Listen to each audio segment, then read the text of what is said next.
जय हिंद, नमस्कार प्यारे साथियों। मैं राहुल कुमार आपका स्वागत करता हूं Vidyasagar GK GS YouTube channel पर। प्यारे दोस्तों, आज के इस वीडियो में most important one liner GK को पढ़ने वाले हैं, तो वीडियो को एक बार पूरा ज़रूर देखिएगा। अभी तक आपने इस चैनल को सब्सक्राइब नहीं किया है तो जल्दी से चैनल को सब्सक्राइब कर दीजिए, ठीक है। तो चलिए इस प्यारे से शानदार सेशन को स्टार्ट करते हैं और पूरा वीडियो को ज़रूर देखिएगा, ठीक है। आपका पहला सवाल है कि भारतीय संविधान में न्यायिक पुनरावलोकन की शक्ति का आधार मुख्यतः किन प्रावधानों से संबंधित है? तो ये आर्टिकल 13 और आर्टिकल 32 और आर्टिकल 226 होगा।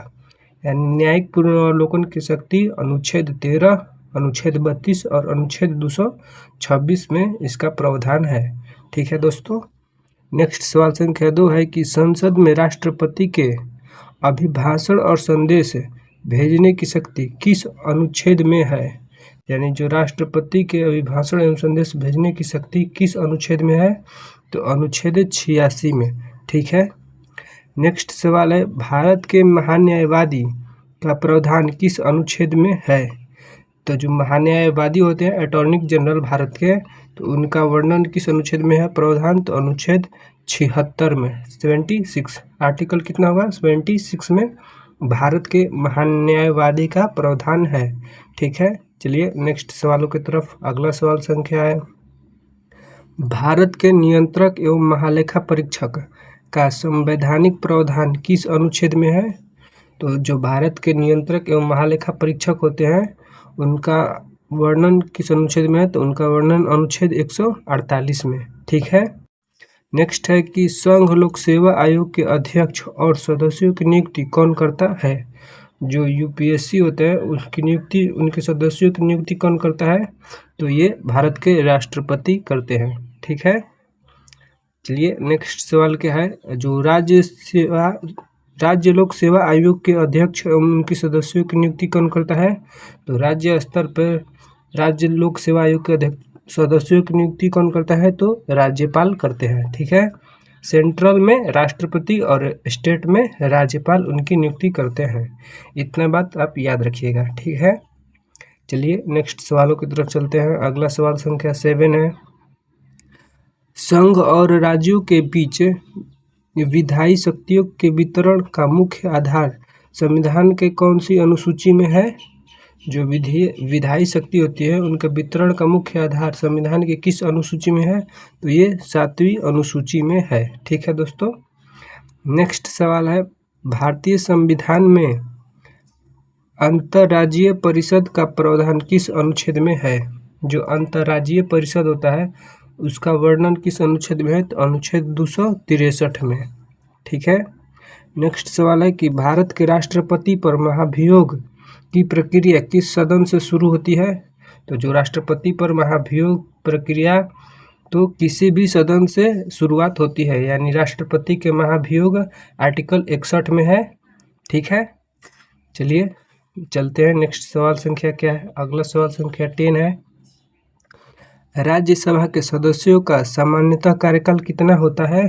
तो यानी राज्यसभा के सदस्यों का कार्यकाल 6 वर्षों का होता है। अगर बात करें हम राज्यसभा का कार्यकाल, तो राज्यसभा का कार्यकाल नहीं होता है, ठीक है दोस्तों, क्योंकि वो अस्थायी सदन होता है, ठीक है। लेकिन लोकसभा का कार्यकाल होता है तो वो 5 सालों का होता है और उनके सदस्यों का भी कार्यकाल कितना होता है? 5 सालों का, ठीक है। चलिए नेक्स्ट सवाल संख्या 11 है राज्यसभा के कितने सदस्य प्रत्येक वर्ष 2 वर्षों के बाद सेवानिवृत्त होते हैं?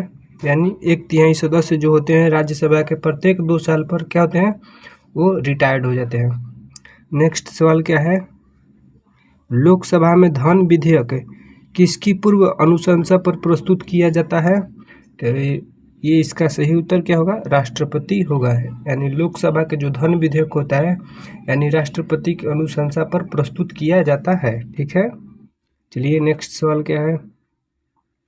अगला सवाल है शून्यकाल का उल्लेख भारतीय संविधान में कहाँ किया गया है? यानी जो शून्यकाल है उसका उल्लेख भारतीय संविधान में कहाँ किया गया है? तो संविधान में इसका स्पष्ट उल्लेख नहीं है, ठीक है दोस्तों, जो शून्यकाल का उल्लेख है संविधान में इसको कोई स्पष्ट रूप से उल्लेख नहीं किया गया है। नेक्स्ट सवाल है कि संविधान की 9वीं अनुसूची किस संविधान संशोधन द्वारा जोड़ी गई थी? तो जो 9वीं अनुसूची है कौन सी संविधान संशोधन के द्वारा जोड़ी गई थी? तो ये होगा प्रथम संविधान संशोधन 1951 ईस्वी में। ठीक है दोस्तों, मोस्ट इम्पोर्टेंट सवाल हो सकता है।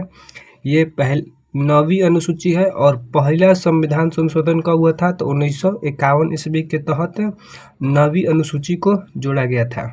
ठीक है, नेक्स्ट सवाल संख्या 15 है, भारतीय संविधान में समान नागरिक संहिता का उल्लेख किस अनुच्छेद में है?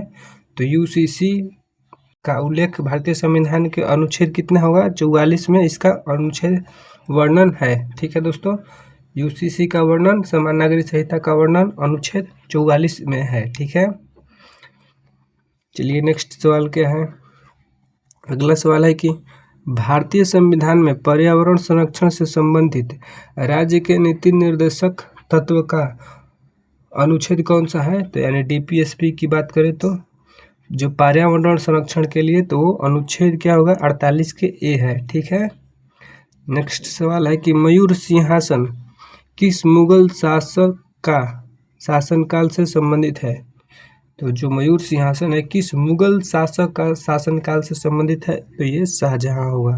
ठीक है, नेक्स्ट सवाल है, अकबर की धार्मिक नीति से संबंधित इबादत खाना कहाँ स्थापित किया गया था?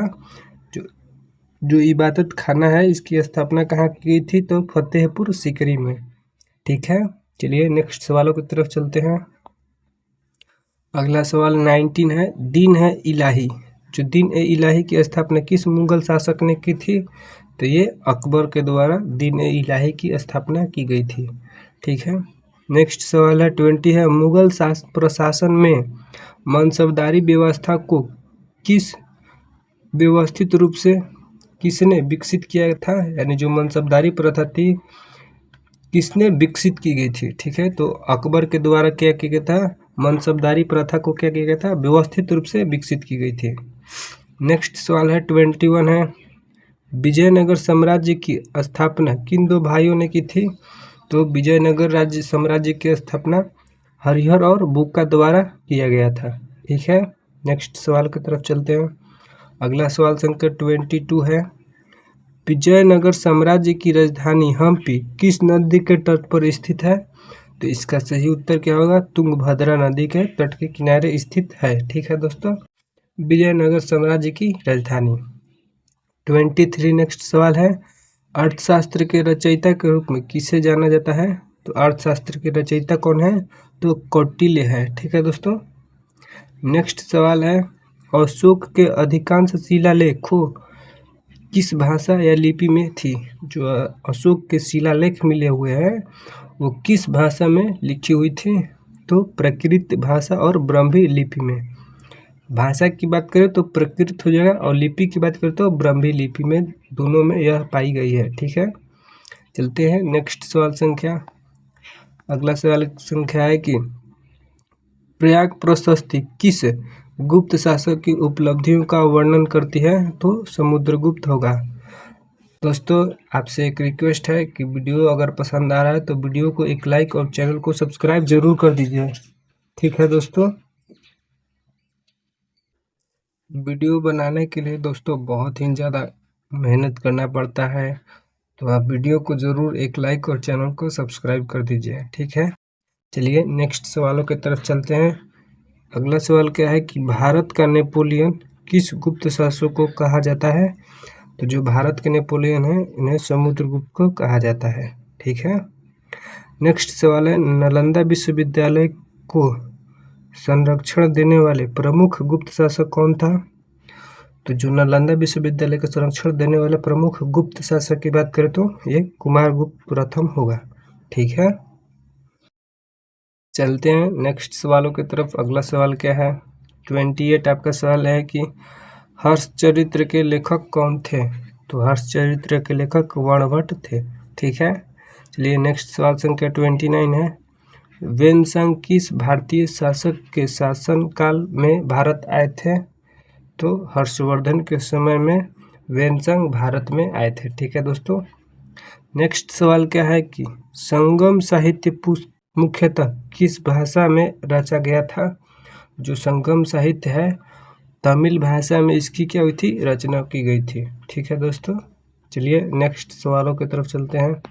अगला सवाल 31 है कि भारत में कपास की काली मिट्टी को सामान्यतः किस नाम से जाना जाता है? तो काली मिट्टी को रेगुर मृदा के नाम से भी जानते हैं। ठीक है। नेक्स्ट सवाल क्या है, लेटराइट मिट्टी का निर्माण मुख्यतः किस प्रक्रिया के कारण होता है? यानी जो लेटराइट मिट्टी होती है मुख्यतः किस प्रक्रिया के कारण इसका निर्माण होता है? तो अत्यधिक निक्षालन के कारण। ठीक है दोस्तों। यानी लेटराइट मिट्टी में आयरन की मात्रा ज़्यादा पाई जाती है। ठीक है। और नेक्स्ट बात करें 33 की, तो भावर क्षेत्र प्रमुख भौगोलिक विशेषता क्या है? तो जो भावर क्षेत्र होते हैं उनकी मुख्य विशेषता क्या होती है? तो नदियाँ कंकड़ पत्थर में लुप्त हो जाती हैं। ठीक है।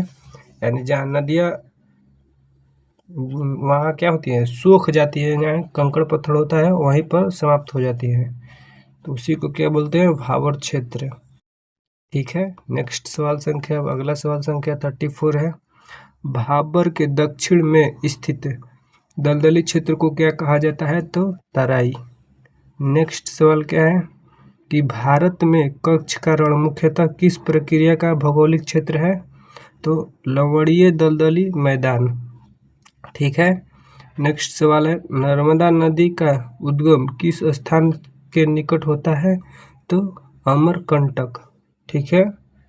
चलिए नेक्स्ट सवाल संख्या 37 आपके सामने रहा, नर्मदा नदी किस दिशा में बहकर अरब सागर में गिरती है? तो ये पश्चिम दिशा होगा। नेक्स्ट है कि कोरियोलस बल का प्रभाव पृथ्वी पर किस कारण उत्पन्न होता है? तो कोरियोलस बल के कारण ही पृथ्वी के घूर्णन के कारण होता है। यानी कोरियोलस बल होता है जो पृथ्वी पर घूर्णन के कारण होता है। ठीक है। नेक्स्ट सवाल संख्या 39 है, उत्तरी गोलार्ध में चक्रवात की वायु किस दिशा में घूमती है? तो ये होगा वामावर्त। ठीक है। चलते हैं नेक्स्ट सवालों की तरफ। अगला सवाल संख्या 40 है, दक्षिणी गोलार्ध में चक्रवात की वायु किस दिशा में घूमती है? तो ये दक्षिणावर्त होगा। ठीक है। नेक्स्ट सवाल 41 है, कोशिका में एटीपी का प्रमुख उत्पादन किस अंगक में होता है? तो इसका राइट आंसर माइटोकॉन्ड्रिया होगा। ठीक है। नेक्स्ट सवाल संख्या 42 है, प्रोटीन संश्लेषण के लिए कोशिका का मुख्य अंगक कौन सा है?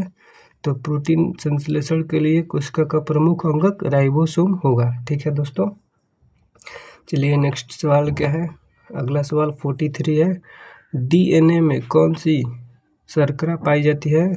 तो डीऑक्सीराइबो न्यूक्लिक अम्ल। ठीक है। डीऑक्सीराइबोज पाई जाती है। शर्करा की बात करते हो डीऑक्सीराइबोज, और डीएनए की बात करते हैं तो इसका पूरा नाम क्या होगा? तो डीऑक्सीराइबोन्यूक्लिक एसिड इसका पूरा नाम होता है डीएनए का। ठीक है। और आरएनए की बात करें तो आरएनए में थाइमिन के स्थान पर कौन सा नाइट्रोजनी क्षार पाया जाता है? आरएनए में थाइमिन के स्थान पर कौन सा नाइट्रोजनी क्षार पाया जाता है? तो यूरैसिल। कौन सा पाया जाता है दोस्तों? तो यूरैसिल। नेक्स्ट सवाल संख्या 45 है, अम्लीय विलयन का पीएच मान सामान्यतः कितना होता है? तो इसका सही उत्तर 7 से कम। ठीक है। नेक्स्ट सवाल की तरफ चलते हैं। अगला सवाल 46 है, उत्प्रेरक रासायनिक अभिक्रिया की दर को किस प्रकार प्रभावित करता है? तो ये उत्प्रेरक जो होता है वो सक्रियण ऊर्जा को कम कर देता है। यानी उत्प्रेरक जो होता है वो ऊर्जा को क्या कर देता है? तो कम कर देता है। नेक्स्ट सवाल 47 है, ओम के नियम किन 3 विद्युत राशियों के बीच संबंध बताता है? तो जो ओम का नियम है विभवांतर धारा और प्रतिरोध के बीच क्या बताता है? तो संबंध बताता है। नेक्स्ट सवाल 48, फोटो इलेक्ट्रिक प्रभाव की मुख्य व्याख्या किस वैज्ञानिक ने की थी? यानी फोटो इलेक्ट्रिक प्रभाव है, इसकी व्याख्या अल्बर्ट आइंस्टीन के द्वारा की गई थी। ठीक है, चलिए नेक्स्ट सवाल संख्या 49 है। अगला सवाल है, ब्लैक मनी पर नियंत्रण के लिए भारत सरकार में आय विभाग को किस मंत्रालय के अधीन कार्य करता है? तो ये वित्त मंत्रालय। ठीक है, जो मनी ब्लैक मनी होते हैं वो किसके अंडर काम करती है? तो वित्त मंत्रालय के अंदर। नेक्स्ट सवाल और 50 नंबर है आपका अंतिम सवाल। बेसल कन्वेंशन मुख्यतः किससे संबंधित है?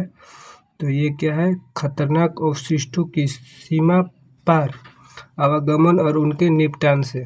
ठीक है, अगर वीडियो अच्छा लगा हो तो वीडियो को एक लाइक और चैनल को सब्सक्राइब जरूर कर दीजिए साथियों। और आपसे एक सवाल है कि कोशिका के खोज किसने किया था? इस सवाल का उत्तर आपको कमेंट बॉक्स में पूरा डिटेल्स के साथ लिखना है। ठीक है, तो मिलते हैं नेक्स्ट वीडियो में। जय हिंद, जय भारत, जय बिहार।